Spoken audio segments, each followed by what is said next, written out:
दोस्तों नमस्कार। ये है मार्गदर्शन फॉर सिविल सर्विसेज। मैं अनुराग चौधरी। दोस्तों आज की वीडियो में प्रस्तुत है भारतीय राजनीतिक विचारक मनु के जीवन परिचय, उनके महत्वपूर्ण ग्रंथ मनुस्मृति या मानव धर्मशास्त्र, राज्य की उत्पत्ति के दैवीय सिद्धांत, दंड से संबंधित सिद्धांत, मंत्रिपरिषद और परराष्ट्र नीति से संबंधित महत्वपूर्ण तथ्य और जानकारी जो आपके आगामी परीक्षाओं के लिए बहुत ही उपयोगी है। तो आइए शुरू करते हैं आज का वीडियो। प्राचीन भारतीय राजनीतिक विचारक मनु के जीवन परिचय तथा राजनीतिक विचारों से संबंधित महत्वपूर्ण जानकारी। दोस्तों, मनु को मानव जाति का जनक तथा प्रथम विधिवेत्ता माना जाता है।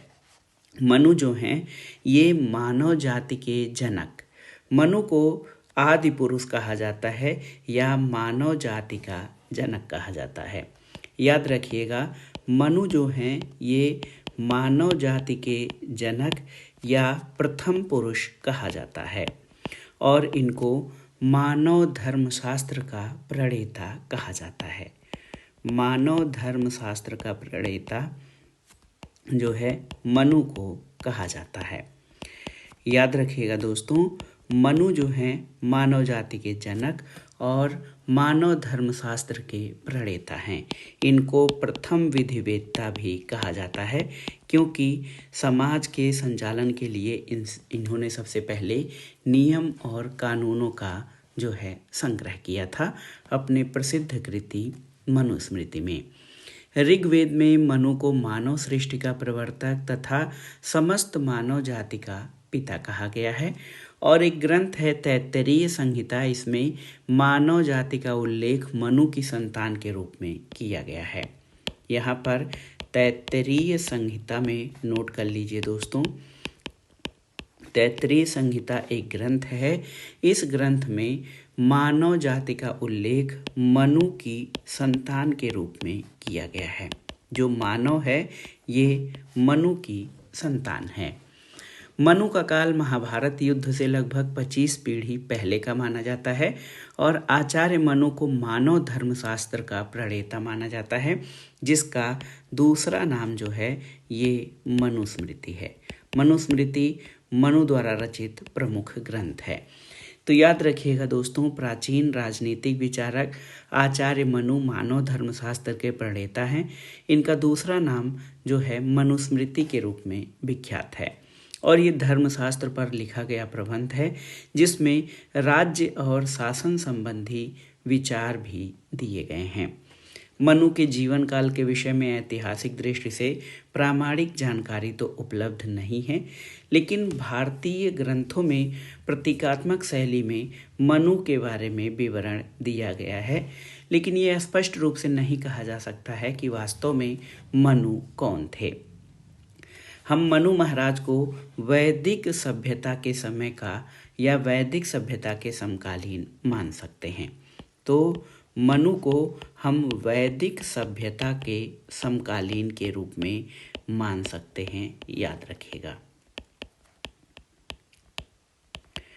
देखिए, अगर जो हम प्राचीन संस्कृत ग्रंथों में आचार्य मनु की जीवन गाथा के बारे में जानने का प्रयास करें तो दो प्रकार के विचार आते हैं। आप सभी ने सुना होगा कि जब पूरा विश्व महाप्रलय में ध्वस्त होकर जल प्लावित हो गया था तो मनु ही शेष रह गए थे, जिन्होंने नए रूप में मानव समाज की संरचना की और वर्तमान में मानव समाज उसी का विकसित रूप है। और आप जान लीजिए, हिंदी के प्रसिद्ध कवि जयशंकर प्रसाद का जो महाकाव्य है कामायनी में जो है जयशंकर प्रसाद ने इसी कथा सूत्र के आधार पर मनु और शत्रुपा या मनु और श्रद्धा के रूप में नए संतति के विस्तार का वर्णन किया है। दूसरा महाभारत के शांति पर्व में आता है कि मानव जीवन की आरंभिक अवस्था में जब हर जगह अराजकता और त्राहि मची हुई थी और यहाँ पर कोई नियम और संगठन नहीं था, तो इस असुरक्षा की स्थिति से पीड़ित होकर उस समय के जो लोग थे उन्होंने अपने समय के नीतिज्ञ, गुणवान और न्यायपरायण व्यक्ति मनु को अपना राजा चुनकर उसको दंड की शक्ति से जो है उनको दंड की शक्ति दी थी ताकि वो शासन करें। और इस प्रकार मनु सृष्टि के प्रथम राजा और राज्य के संस्थापक माने जाते हैं। मनु जो है ये सृष्टि के प्रथम राजा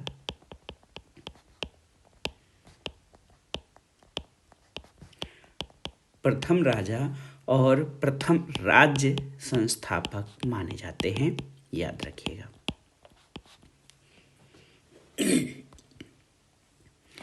अब आइए जानते हैं दोस्तों मनुस्मृति ग्रंथ के बारे में। मनुस्मृति के बारे में जानते हैं। मनुस्मृति से संबंधित जो है कुछ प्रश्न भी आपको पूछे जाते हैं। मनुस्मृति में दोस्तों प्रारंभ में लगभग 1 लाख श्लोक थे। संस्कृत में वर्णित ये ग्रंथ है। मनुस्मृति में प्रारंभ में 1 लाख श्लोक थे, जो वर्तमान संस्करण में कम होकर इसमें 2694, वर्तमान में इसमें 2694 श्लोक ही रह गए हैं। तो मनुस्मृति मनु द्वारा रचित ग्रंथ है। इसमें प्रारंभ में 1 लाख श्लोक थे, वर्तमान में 2694 श्लोक रह गए हैं। और मनुस्मृति में कुल कितने अध्याय हैं, याद रखिएगा। मनुस्मृति में कुल 12 अध्याय हैं। ये आपसे प्रश्न पूछा भी जा सकता है कि मनुस्मृति में कुल कितने अध्याय और कितने श्लोक हैं। तो 2694 श्लोक हैं और इसमें 12 अध्याय हैं। मनुस्मृति की जो विषय वस्तु है वो बहुत व्यापक है। व्यापक विषय वस्तु का वर्णन जो है मनुस्मृति में किया गया है।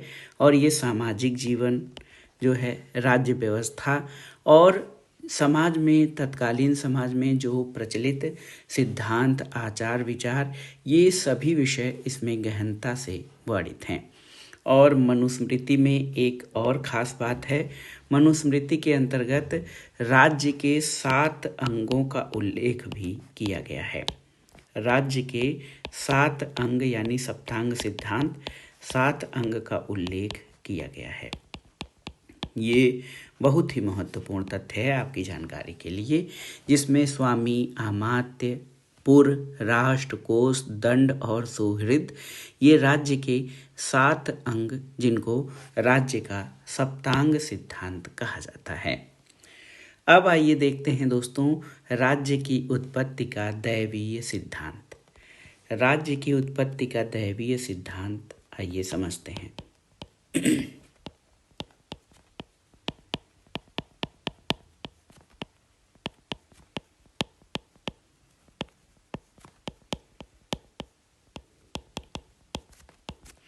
तो राज्य की उत्पत्ति का दैवीय सिद्धांत क्या है?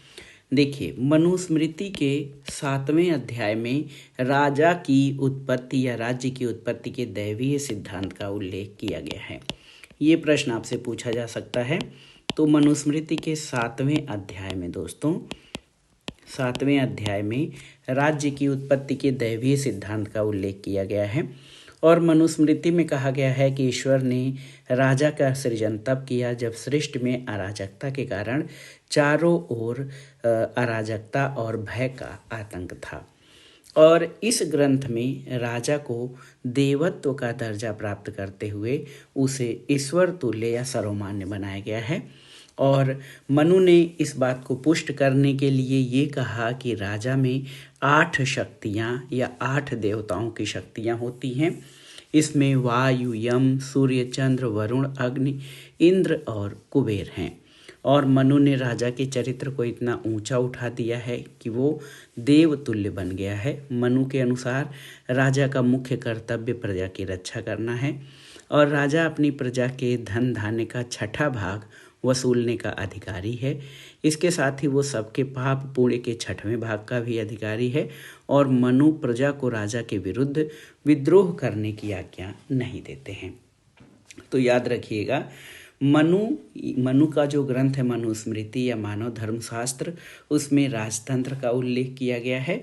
और इसमें 7वें अध्याय में, मनुस्मृति के 7वें अध्याय में राज्य की उत्पत्ति के दैवीय सिद्धांत का वर्णन किया गया है। दोस्तों, राजा की उत्पत्ति के दैवीय सिद्धांत को प्रामाणिकता देने के लिए मनु ने यहाँ तक कहा कि राजा 8 लोकपालों के तत्वों से निर्मित है। 8 लोकपाल या 8 देवों के अंश से निर्मित है। ये कौन कौन से हैं?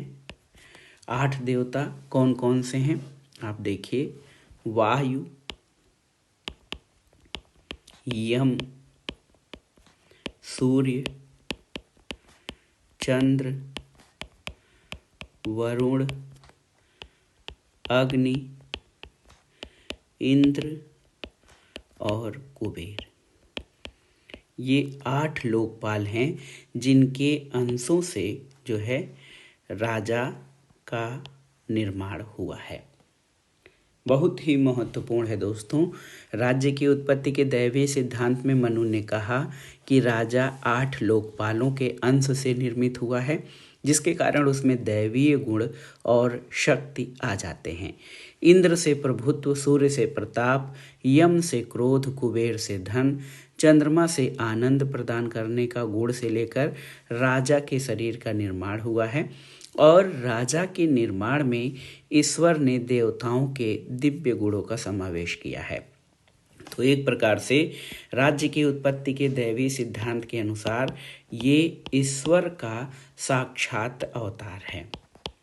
राजा जो है, मनुस्मृति में माना गया है कि ईश्वर जो है राजा का साक्षात अवतार है और राजा युग प्रवर्तक है। वो अपनी प्रजा के लिए आदर्श स्वरूप है, यानी प्रजा को अपने राजा के पद चिन्हों पर चलना चाहिए। प्रजा जो है, प्रजा को राजा के पद चिन्हों पर चलना चाहिए।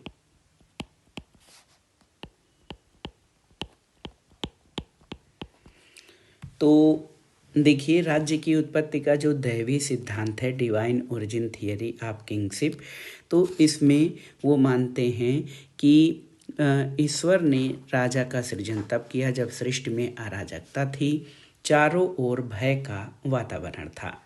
देखिए, एक और महत्वपूर्ण स्थिति है कि जब ईश्वर ने ये देखा कि अराजकता की स्थिति के कारण सभी लोग भय के कारण इधर उधर भाग रहे हैं, सब जगह त्राहिमाम मचा हुआ है, तब उन्होंने इनकी रक्षा के लिए राजा का सृजन किया।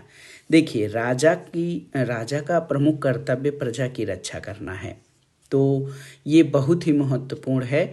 मनु के अनुसार जो है राजा का प्रमुख कर्तव्य प्रजा की रक्षा करना है और इसके बदले में वो कर लेता है। राजा प्रजा से अपना 6ठा भाग कर के रूप में प्राप्त करता है। याद कर लीजिए,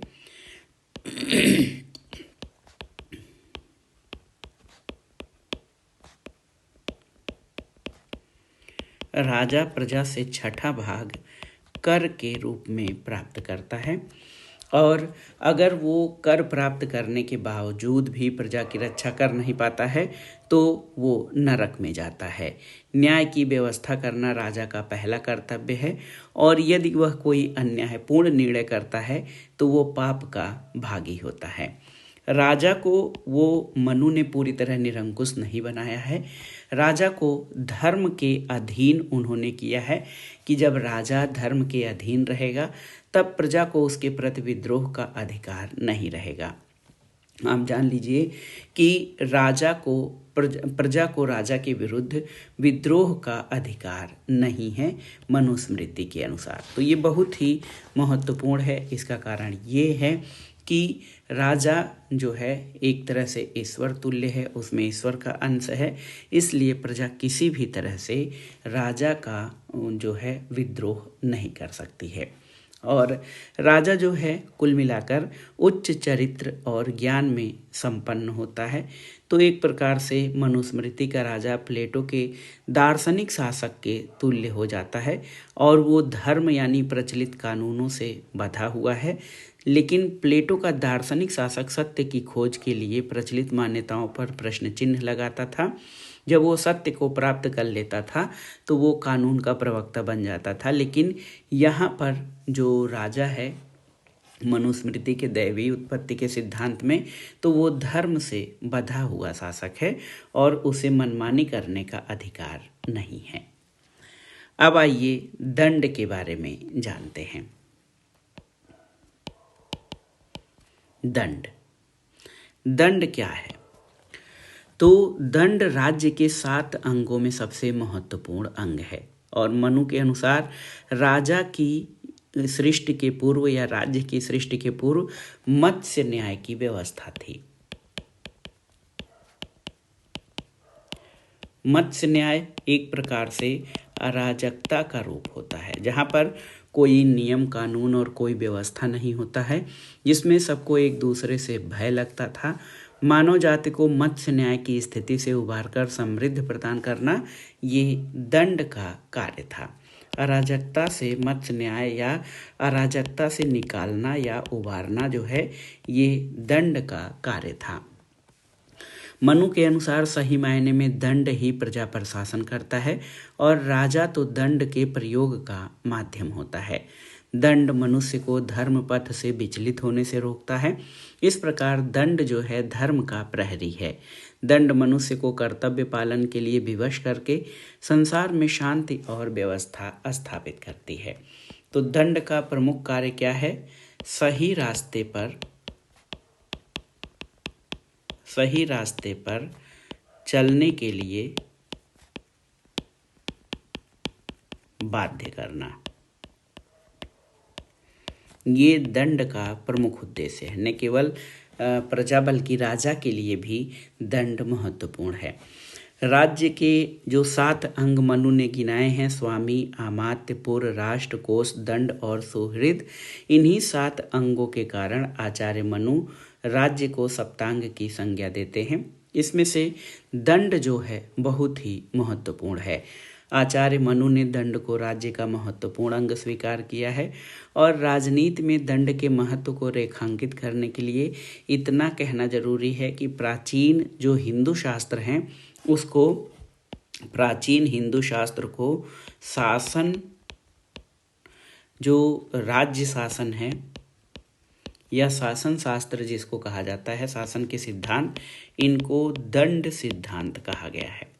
जो भी शासन के सिद्धांत हैं उनको दंड सिद्धांत की संज्ञा दी गई है या दंड नीति कहा गया है। दंड नीति कहा गया है जो भी प्राचीन हिंदू ग्रंथों में राज्य शासन या शासन के सिद्धांत थे, तो दंड नीति कहा गया है। दंड ही तीनों लोकों पर शासन करता है। शांति पर्व में भी ये कहा गया है। दोस्तों, आचार्य मनु ने दंड के महत्व को व्यक्त करते हुए कहा है कि राजा की सृष्टि क्यों हुई, राजा क्यों उत्पन्न होता है। तो राजा की सृष्टि अराजकता की स्थिति से मुक्ति पाने के लिए हुई थी, जिसमें सभी लोग भय और अराजकता से त्रस्त थे। और राजा के पहले या राजा के निर्माण के पहले संसार में जो भय था वह उस भय से सर्वथा भिन्न था जो राज्य में दंड के प्रयोग से पैदा होता है। क्योंकि पहले अराजकता की स्थिति थी, सभी को सभी से भय था। लेकिन दंड से क्या हुआ, जो दंड था वो दंड था दूसरे प्रकार का भय था और कोई सर्वोच्च शक्ति अपने स्वार्थ की पूर्ति के लिए दूसरों को आतंकित करना चाहती थी, ऐसा नहीं था। इसलिए वो शक्ति सबको सामूहिक कल्याण के पथ पर अग्रसर करना चाहती थी। इसलिए दंड का जो प्रयोग है, दंड का प्रयोग एक प्रकार से व्यवस्था स्थापित करना और दूसरा कल्याण की व्यवस्था करना है। तो दंड से ये चीज़ें पूरी होती हैं। दोस्तों, आप जान लीजिए कि दंड जो है, दंड शक्ति या दंड नीति, ये बहुत ही महत्वपूर्ण होता है। जब तक समाज का सम्यक नेतृत्व नहीं होता है तो उसमें मत्स्य न्याय का वातावरण रहता है और दंड धारण करने वाले राजा के अभाव में बलवान मनुष्य जो होते हैं वो निर्बलों को सताते हैं। लेकिन दंड ही प्रजा पर शासन करता है, मनु का मानना है। और राजा जो है वो दंड का माध्यम होता है। प्रजा पर शासन दंड का शासन होता है और राजा उसका माध्यम है। राजा माध्यम होता है। तो ये था मनु के दंड का सिद्धांत। इसमें आपने जान लिया दोस्तों कि प्रारंभ में जब अराजकता की स्थिति, मत्स्य न्याय की स्थिति थी, तो उससे निकालने के लिए दंड का सृजन हुआ था। और राज्य शासन या दंड नीति इसको कहा जाता है। जो प्राचीन भारत के जो राजनीतिक चिंतन का विषय है उसको दंड नीति कहा जाता है। और दंड का प्रयोग व्यवस्था और कल्याण के लिए है। दंड का शासन जो है, राजा दंड का शासन ही होता है। जो राज्य का शासन है वो दंड का शासन है, इसी से व्यवस्था और कल्याण होता है। और राजा इस दंड को प्रयोग करने का माध्यम होता है मनुस्मृति के अनुसार। अब आइए मंत्रिपरिषद के बारे में जानते हैं।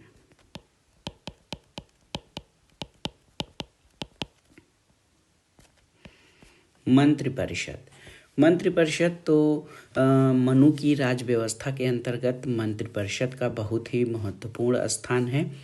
मनु संपूर्ण सामाजिक संगठन का आधार जो है वर्ण व्यवस्था को मानते हैं। इसमें ब्राह्मण, क्षत्रिय, वैश्य और शूद्र 4 वर्ण होते हैं। इसमें ब्राह्मण का स्थान सबसे ऊंचा है, क्षत्रिय का दूसरा स्थान, वैश्य का तीसरा और शूद्र का स्थान निम्नतर होता है। मनु इसी प्रकार से मंत्रिपरिषद की व्यवस्था करते हैं। वो कहते हैं कि राजपद के लिए क्षत्रिय उपयुक्त होता है। राजपद के लिए क्षत्रिय यानी शासक जो है वो क्षत्रिय होना चाहिए। और मनु ने मंत्रिपरिषद के अंतर्गत कुल 7 या 8 मंत्री या 7 या 8 सचिव या मंत्री रखने की बात की है। इसके अलावा मनु ने मंत्रिपरिषद की नियुक्ति के लिए कुछ शर्तें जरूरी मानी हैं। मंत्रियों की नियुक्ति के मामले में परंपरा का पालन किया जाना चाहिए, जैसे पहले से चला आ रहा हो। मंत्रिपरिषद के जो सदस्य होते हैं उनको शास्त्रों का ज्ञान होना चाहिए। मंत्री को धर्मशास्त्र, अर्थशास्त्र और कामशास्त्र तीनों में दक्ष होना चाहिए। मंत्रिपरिषद के सदस्य के लिए ये अनिवार्य है। इसके अलावा मंत्री को धैर्यवान और शौर्यवान होना चाहिए। मंत्री परीक्षित होना चाहिए, यानी उसकी जांच परख होनी चाहिए और परीक्षा पास करने पर ही उसे मंत्रिपरिषद में नियुक्त किया जाना चाहिए। मंत्री आलस्य से रहित, चतुर और प्रखर बुद्धि वाला होना चाहिए। तो ये मंत्रिपरिषद की नियुक्ति या मंत्रियों की नियुक्ति के प्रमुख आधार हैं। और जब हम देखते हैं कि इनके साप्तांग सिद्धांत में राजा जो है पहले स्थान पर और अमात्य यानी मंत्री जो है दूसरे स्थान पर होता है। तो ये बहुत ही महत्वपूर्ण है कि मंत्री जो है, मंत्री पहला अंग स्वामी होता है, ये क्षत्रिय के लिए सुरक्षित है। दूसरा स्थान अमात्य यानी मंत्री का है और ये मंत्री जो है ये ब्राह्मण के लिए सुरक्षित होता है, ऐसा मानना है। अमात्य जो है ब्राह्मण को दिया गया है। राजा के ऊपर कोई सार्वभौम सत्ता नहीं है, परंतु राजा को धर्म के अधीन यानी धर्म का पालन करने वाला होना चाहिए। और राजा या शासन कार्य में संचालन के लिए मंत्रणा या एडवाइस बहुत जरूरी होती है और ये कार्य मंत्री और मंत्रिपरिषद के सदस्यों द्वारा किया जाना चाहिए।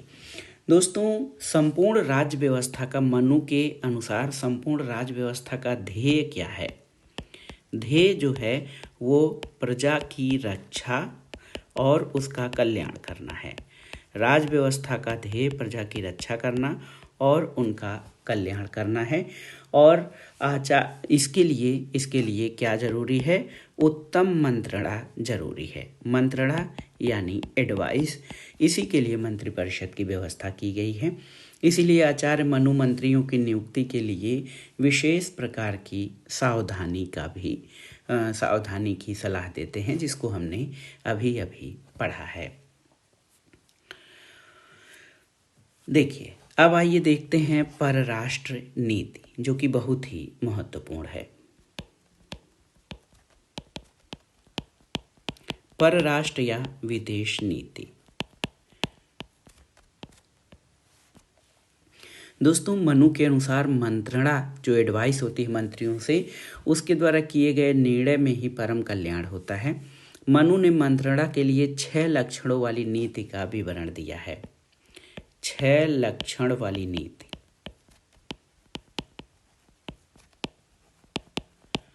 जो प्राचीन भारत की कूटनीति और राज्य शिल्प का आधार है। इसमें क्या क्या चीजें आती हैं? 6 लक्षण वाली नीति में क्या क्या चीज आती है? संधि, विग्रह, यान, आसन, संश्रय और द्वैधी भाव। इसको हम ऐसे समझेंगे। देखिए, संधि क्या है? तो संधि समान शक्तिशाली राज्यों के बीच तात्कालिक या भविष्य के लाभ की दृष्टि से किया गया समझौता होता है। संधि का सीधा सीधा अर्थ समझौता है जो अपने बराबर वाले राष्ट्रों के साथ किया जाता है। विग्रह क्या है? तो ये संधि का विलोम है। इसमें प्रत्यक्ष युद्ध नहीं होता है, लेकिन युद्ध होने की संभावना रहती है। ये संधि का विलोम है। देखिए, ये जानना बहुत जरूरी, ये संधि का विलोम है। यान को अभियान भी कहते हैं, किसी दूसरे पर आक्रमण करने के उद्देश्य से की गई कार्रवाई। देखिए, कार्रवाई यान या अभियान है। ये विजय की आकांक्षा से प्रेरित होकर फिर मित्र की सहायता के लिए भी की जा सकती है। आसन से अभिप्राय क्या है? आसन जो है, आसन से आशय ऐसी नीति अपनाने से है जिसमें शत्रुओं को आपस में लड़ने दिया जाए और कुछ समय के लिए अपने को तटस्थ कर लिया जाए। हमेशा युद्ध भी सही नहीं होता है मनु के जो परराष्ट्र नीति के अंतर्गत। संश्रय एक ऐसी नीति है जिसके अंतर्गत शत्रु से पीड़ित राजा को अपने प्रयोजन के लिए अन्य शक्तिशाली राजा के समक्ष शरणागत हो जाता है। तो संश्रय शरण से संबंधित है, जिसमें कोई राजा जो है, संश्रय से मतलब ये होता है जो शत्रु से पीड़ित राजा अपने प्रयोजन की सिद्धि के लिए अन्य शक्तिशाली राजा की शरण लेता है। और द्वैधी भाव ये डिप्लोमेटिक होता है। द्वैधी भाव के अनुसार एक ऐसी नीति का पालन किया जाता है जिसके अंतर्गत राजा सेना के 2 भाग करके एक को सेनापति के पास भेज देता है और दूसरे भाग को अपने निरीक्षण में रख लेता है। बहुत ही महत्वपूर्ण है, जिसके अंतर्गत सेना के 2 भाग किए जाते हैं, एक को सेनापति के साथ और दूसरे को राजा अपने नियंत्रण में रखता है। तो यहाँ पर सेना के 2 भाग कर दिए जाते हैं द्वैधी भाव में। तो इस प्रकार से देखिए, आचार्य मनु ने राज्य व्यवस्था के अंतर्गत राजा के बाद दूसरा स्थान मंत्री को दिया है और मंत्रिपरिषद के कार्य को बहुत अधिक महत्व दिया गया है। मंत्रियों के महत्व को ध्यान में रखते हुए इसके लिए उन्होंने योग्यता और कौशल का भी विवरण दिया है कि किस प्रकार की योग्यता और कौशल होने चाहिए किसी भी जो है मंत्रिपरिषद के सदस्य या मंत्री बनने के लिए। अब आइए कुछ महत्वपूर्ण प्रश्नों को देख लेते हैं जो इस चैप्टर से बहुत ही महत्वपूर्ण हो सकते हैं। तो पहला है कि आचार्य मनु के अनुसार कितने देवताओं के अंशों से राजा का निर्माण हुआ है?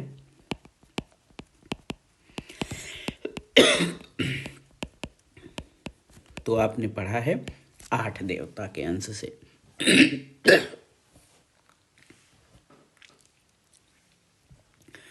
कितने देवताओं के अंश से राजा का निर्माण हुआ है? तो 8 देवताओं के अंशों से राजा का निर्माण हुआ है। इसमें कौन कौन से हैं? इसमें आप जान लीजिए कि जिन 8 देवताओं के अंशों से राजा का निर्माण हुआ है उसमें कौन कौन से अंग शामिल हैं, आप जान लीजिए। तो इसमें वायु, यम, वरुण, अग्नि, सूर्य, चंद्रमा और इंद्र तथा कुबेर के सर्वोत्तम अंश से जो है राजा का निर्माण हुआ है। दूसरा प्रश्न है कि राजा का सृजन क्यों किया गया? ईश्वर ने राजा का सृजन क्यों किया? तो अराजकता और भय से मुक्ति के लिए।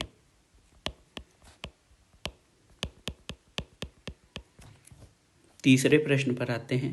महत्वपूर्ण प्रश्न है, मनु के अनुसार या मनुस्मृति के अनुसार धर्म की रक्षा होने पर राजा कितने भाग पर, धर्म की रक्षा होने पर राजा कितना कर लेने का अधिकारी है? बहुत ही महत्वपूर्ण है। तो धर्म की रक्षा होने पर राजा छठे भाग का अधिकारी होता है और धर्म की रक्षा न होने पर वो अधर्म के छठवें भाग के लिए भी उत्तरदायी होता है। एक और प्रश्न देखिए, महत्वपूर्ण है।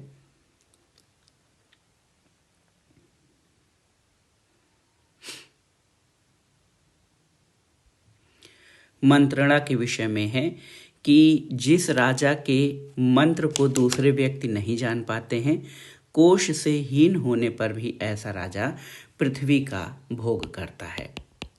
मंत्रणा यानी एडवाइस। एडवाइस को बहुत अधिक महत्व देते हैं, इसीलिए मंत्रिपरिषद का महत्व दिया गया है। और इस संबंध में कहना है कि जिस राजा के मंत्र को दूसरे व्यक्ति नहीं जान पाते हैं, मंत्र का अर्थ यहाँ पर नीति से भी ले सकते हैं। तो जिस राजा के मंत्र को दूसरे व्यक्ति नहीं जान पाते हैं, कोश से हीन होने पर भी ऐसा राजा पृथ्वी का भोग करता है। तो दोस्तों, ये था आज का वीडियो। इसमें आपने जो है प्राचीन भारतीय राजनीतिक चिंतन, मनु के जीवन परिचय, उनके प्रमुख ग्रंथ मनुस्मृति, दंड व्यवस्था, इसके अलावा राज्य की उत्पत्ति के दैवी सिद्धांत, मंत्रिपरिषद के बारे में जाना तथा साथ ही आपने जो महत्वपूर्ण प्रश्न बन सकते हैं उनको भी कवर किया। तो ये वीडियो बहुत ही महत्वपूर्ण है आप सभी के लिए। आप इसमें संबंधित जो तथ्य दिए गए हैं उनको भी अच्छे से तैयार कर लीजिएगा। ये वीडियो आपको कैसा लगा हमें कमेंट बॉक्स में ज़रूर बताइएगा। वीडियो को लाइक करें, शेयर करें और इस चैनल मार्गदर्शन फॉर सिविल सर्विसेज को सब्सक्राइब करें। वीडियो देखने के लिए धन्यवाद। नमस्कार।